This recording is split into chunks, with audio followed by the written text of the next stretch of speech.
श्री वैष्णो देवी की संपूर्ण कहानी। अध्याय 3। दंत कथा एवं इतिहास। बाबा जित्तो व झिड़ी स्थान की कथा। प्राचीन काल में जम्मू के समीप धार नामक गांव में जित्तो नाम का व्यक्ति माता वैष्णो देवी का परम उपासक था। भक्त जित्तो को ही बाबा जित्तो के नाम से भी पुकारा जाता है। भक्त जित्तो के खेत गांव से 10 मील की दूरी पर थे, इसलिए वह सुबह ही चला जाता और दिन भर के काम के बाद शाम को ही लौटकर भोजन किया करता था। जिस गांव में वह रहता था उसमें पानी का अभाव था। जित्तो सभी से प्रेम का व्यवहार करता और किसी को कष्ट नहीं देता था। गांव वाले भी उसकी प्रशंसा करते थे, परंतु उसके कोई संतान नहीं थी। जित्तो की दृढ़ भक्ति को देखकर एक बार वैष्णो देवी ने उसे स्वप्न में दर्शन दिए और वर मांगने को कहा। जित्तो ने कहा कि मैं आपके प्रत्यक्ष दर्शन करना चाहता हूँ। माता ने इसे स्वीकार करते हुए और कुछ मांगने को कहा तो भक्त जित्तो ने कहा, हे मातेश्वरी, मेरी कोई संतान नहीं है और मेरे गांव में पानी की कमी है, अतः ये दोनों अभाव दूर कर दो। माता ने उत्तर दिया, हे भक्त, तुम अपने घर में एक भंगुड़ा लाओ, उसमें मेरे स्वरूप जैसी कन्या उत्पन्न होगी। उसी समय तुम्हारे गांव में पानी का झरना फूट पड़ेगा। उस झरने के जल में जो स्नान करेगा उसके सब रोग दूर होंगे। इतना कहकर माता अंतर्धान हो गई। दूसरे ही दिन जित्तो पालना ले आया।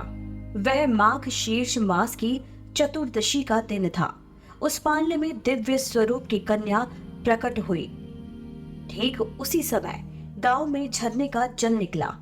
पानी की कमी की पूर्ति देखकर ग्रामवासी सुखी हो गए। सब लोग मिलकर माता वैष्णो देवी और भक्त की जय जयकार करने लगे। धीरे धीरे जब कन्या 12 वर्ष की हो गई तो वह अपने पिता को भोजन देने को 1-2 मील दूर के खेतों पर जाने लगी। एक बार जब जीतो के खेत में चावल की फसल तैयार हुई तो कुछ लुटेरों ने आकर उसे मारा और फसल लूट कर ले गए।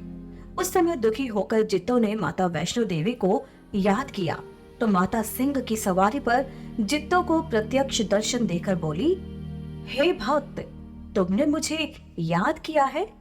जित्तो व माता के प्रत्यक्ष दर्शन का वरदान पूरा हुआ और जित्तो उनके चरणों में गिरकर बोला, माता, लुटेरों ने आकर मेरी फसल लूट ली और मुझे मार पीट कर छोड़ गए। इसी कारण दुखी होकर आपको याद किया है। मैं अभी उन लुटेरों को पकड़वा कर तुम जो चाहोगे दंड दूंगी। माता का स्वर था, लेकिन भगत जी ने कहा, उन लुटेरों के कारण ही आज मुझे आपके साक्षात दर्शन का सौभाग्य मिला है। मैं अब उन्हें किसी प्रकार का दंड नहीं दिलवाना चाहता। आप केवल इतना ही करें कि जो लोग मेरे चावलों को खाएं, उनकी संतानें स्वयं ही इस स्थान पर आकर अपने दोष स्वीकार कर ले। ऐसा करने से अन्य लोगों को दुष्कर्म से बचने की प्रेरणा मिलेगी। ये सुनकर माता ने कहा, जो तू चाहता है वैसा ही होगा। अब से प्रत्येक वर्ष जिसने तेरे चावलों को खाया होगा वे यहाँ आकर अपने दोष प्रकट करेंगे। अन्य श्रद्धालु भी जो इस स्थान के दर्शन को आएंगे उनकी मनोकामनाएं पूरी होंगी। माता तो लोभ हो गई और जित्तो ने दर्शन के बाद जीवन व्यर्थ समझकर प्राण त्याग दिए। उधर जब पुत्री पिता का भोजन लेकर खेत पर गई तो पिता को मरा देखकर वियोग में उसने भी प्राण त्याग दिए। यह घटना जिस स्थान पर हुई उसे झिड़ी कहा जाता है। अब यह स्थान जम्मू से 6 कोस की दूरी पर अचामक गांव में है। यहाँ अब प्रतिवर्ष कार्तिक शुक्ल पूर्णिमा को मेला लगता है। जिन लोगों ने भक्त जीतो के चावल लूटे थे उनकी संतानें इस स्थान पर आकर धरती पर सिर पटक पटक कर अपना दोष स्वीकार करती हैं और चावलों की खिचड़ी सब में बांटते हैं।